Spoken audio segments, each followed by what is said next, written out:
പ്രണയസഖി ഭാഗം 7. ഫോണിൽ എന്തോ ശബ്ദം കേട്ടാണ് അവൾ പെട്ടെന്ന് എഴുന്നേറ്റ് പോയി ഫോൺ എടുത്തു നോക്കുന്നത്. ഈശ്വര, ഇവനെന്തിനാ ഇപ്പോൾ വിളിക്കുന്നത്? ഗൗതം കണ്ടിരുന്നേൽ പൂജയ്ക്ക് ആലോചിക്കും തോറും തല പെരുക്കും പോലെ തോന്നി. ഗൗതമിൻ്റെ മുഖം മനസ്സിലേക്ക് വന്നതും അവൾ ഭയത്തോടെ അവൻ്റെ കോൾ കട്ടാക്കി വിട്ടു. ഇതൊക്കെ എവിടെ ചെന്ന് അവസാനിക്കുമെന്നുള്ള പേടി അവളിൽ നിറഞ്ഞു. കിരൺ അവൻ എന്താകും പറയാനുള്ളതെന്ന ചിന്ത കൂടി കടന്നു വന്നിരുന്നു. അവളുടെ നെഞ്ചിടിപ്പ് ശക്തമായി ഉയർന്നു. ഫോണിലേക്ക് ഒരു മെസ്സേജ് കൂടി വന്നതും അവളത് പേടിയോടെ തുറന്നു നോക്കി.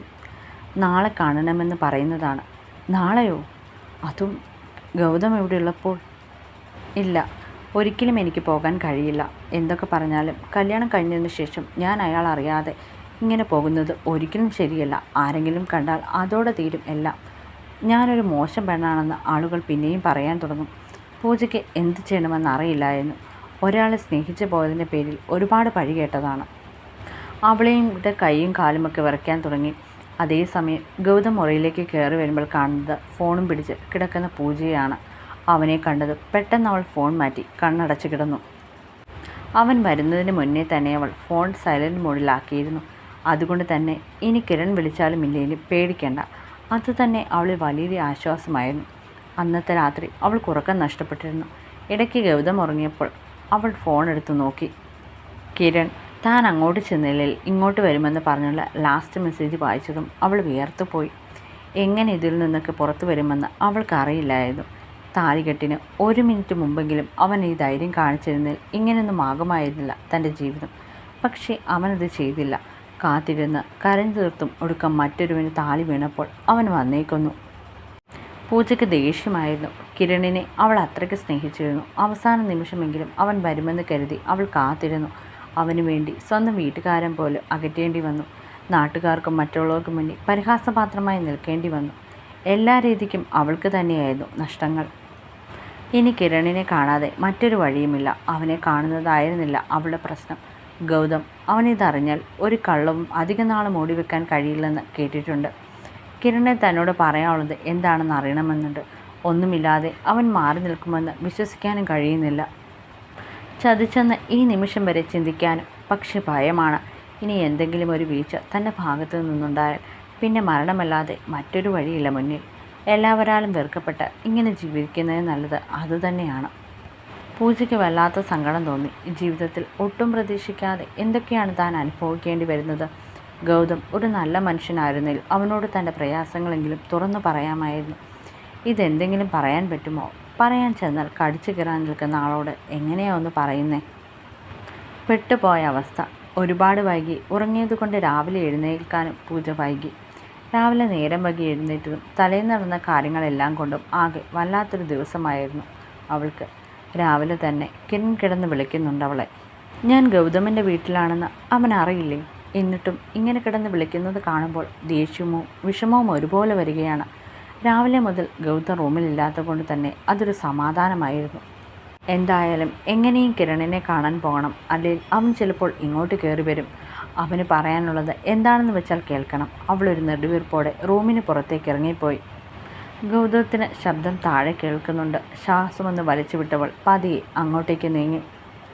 ആരെങ്കിലും വരുന്നുണ്ടോ കാണുന്നുണ്ടോ എന്നൊക്കെ പൂജ ചുറ്റിനും നോക്കുന്നുണ്ട്. അവളുടെ കണ്ണിൽ ഭയമാണ്. കിരൺ ഗൗതമിൻ്റെ വീട്ടിലേക്ക് കയറി വരുമെന്നുള്ള ഭീഷണി പുറത്താണ് അവനെ കാണാനായി ഇവിടെ ഇങ്ങനെ വന്ന് നിൽക്കുന്നത്. കുറേ നേരമായി അവൾ നിൽക്കാൻ തുടങ്ങിയിട്ട്. പൂജയ്ക്ക് മുന്നിൽ മറ്റൊരു വഴിയുമില്ലായിരുന്നു. ഗൗതം ഇതറിഞ്ഞാൽ അവൻ വീട്ടിലേക്ക് കയറി വന്നുള്ള അവസ്ഥ അതൊക്കെ ആലോചിച്ചപ്പോൾ പൂജയ്ക്ക് അവൻ്റെ ആവശ്യത്തിൽ നിന്ന് കൊടുക്കേണ്ടി വന്നു. ഇവനിത് എവിടെ പോയി കിടക്കുക? എത്ര നേരമായി? ഗൗതം അച്ഛൻ്റെ കൂടെ പുറത്തേക്ക് പോകുന്നത് കണ്ടിട്ടാണ് കിരണിനെ കാണാനായി പോകുന്നത്. തിരികെ വരാൻ താമസിക്കുമെന്ന് അമ്മ പറഞ്ഞത് കേട്ട് എന്തൊക്കെയോ കള്ളങ്ങൾ പറഞ്ഞ് ചാടിയതാണ്. ഗൗതം വരുന്നതിന് മുന്നേ ചെല്ലണം, അല്ലെങ്കിൽ ഉറപ്പായും സംശയം തോന്നും. ഒന്നാമതേ പറയാതെ കൂടി വന്നതുകൊണ്ട്. പൂജയുടെ കൈകൾ അറിയാതെ കഴുത്തിൽ കിടക്കുന്ന താലിയിലേക്ക് നീണ്ടു. ഇഷ്ടത്തോടെ അല്ലെങ്കിലും ഇതിപ്പോൾ തന്നിലൊരു ആവരണമായി ചുറ്റിപ്പറ്റി കിടക്കുകയാണ്. സൂക്ഷിക്കണം. ഇത്രയും നാളത്തെയും പോലെയല്ല. മറ്റൊരാളുടെ ഭാര്യയാണ്. കാമുകൻ്റെ കൂടെ പോകാൻ കൊതിച്ചിരുന്ന മനസ്സൊക്കെ അവനായി തന്നെ ഇല്ലാതാക്കിയതാണ്. അന്നേ ഉറപ്പിച്ചിരുന്നു മറ്റൊരാളുടെ താലി വീണ് കഴിഞ്ഞ് പിന്നെ ഒന്നും പഴയതുപോലെ ആകില്ലെന്ന്. പൂജ, അവൾ വിളി കേട്ട് പെട്ടെന്ന് തിരിഞ്ഞു നോക്കി. ഞെട്ടലോടെ തിരിഞ്ഞു നോക്കിയതും തൻ്റെ അടുത്തേക്ക് വരുന്ന കിരണിനെയാണ് അവൾ കണ്ടത്. അവൻ്റെ കണ്ണുകൾ അവളെ ആകമൊത്തം ഒഴിഞ്ഞു. ഹോ, അവൻ മനസ്സിൽ പറഞ്ഞ് അവളുടെ അടുത്തേക്ക് ചെന്ന് നിന്നു. എങ്കിലും എൻ്റെ പൂജയെ, എനിക്കറിയാമായിരുന്നു നീ വരുമെന്ന്. നമുക്ക് പറ്റുമോ അത്ര വേഗം എല്ലാം മറക്കാൻ?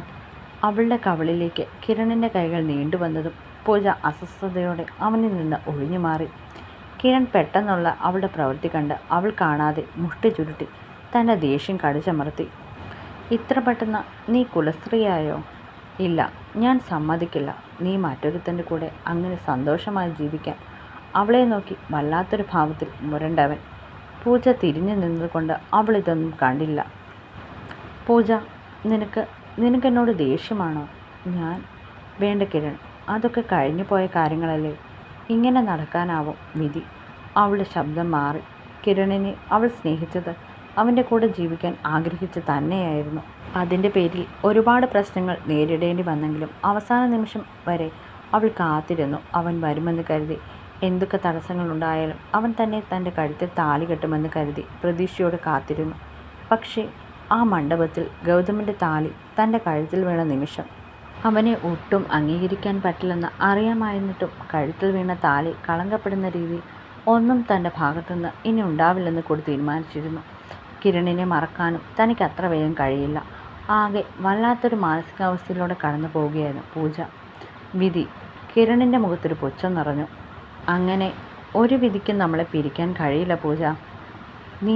നീ എന്താ പറഞ്ഞു വരുന്നത്? ഞാനിപ്പോൾ മറ്റൊരാളുടെ ഭാര്യയാണ്. എൻ്റെ കഴുത്തിൽ കിടക്കുന്നത് അയാൾ കെട്ടിയ താലിയാണ്.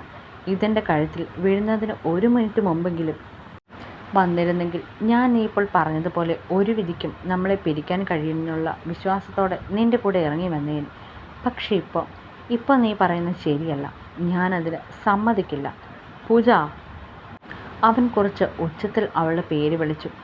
ഇന്നലെ കണ്ട ഒരുത്തൻ്റെ താലിയാണോ ഇപ്പോൾ നിനക്ക് വലുത്? ഞാൻ പിന്നെ ആരാ നിൻ്റെ?